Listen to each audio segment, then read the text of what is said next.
নারী নির্যাতনের ঘটনা প্রতিরোধে সরকার কাজ করছে বলে জানিয়েছেন মৎস্য ও প্রাণী সম্পদ উপদেষ্টা ফরিদা আখতার।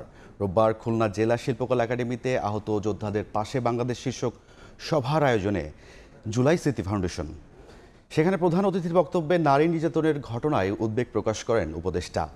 আইন শৃঙ্খলা বাহিনীর তৎপরতা বাড়ানো উচিত বলে মনে করেন তিনি। এছাড়া রাষ্ট্র সংস্কারের আগে নিজেকেও সংস্কার করার আহ্বান জানান জুলাই স্মৃতি ফাউন্ডেশনের প্রধান নির্বাহী মাহবুবুর রহমান স্নিগ্ধ। অনুষ্ঠানে জুলাই আন্দোলনে আহত ৪০ জনকে আর্থিক সহায়তা তুলে দেওয়া হয়। পরে খুলনা বিশ্ববিদ্যালয়ের প্রধান ফটককে শহীদ মীর মুগ্ধ তরণের উদ্বোধন করেন উপদেষ্টা।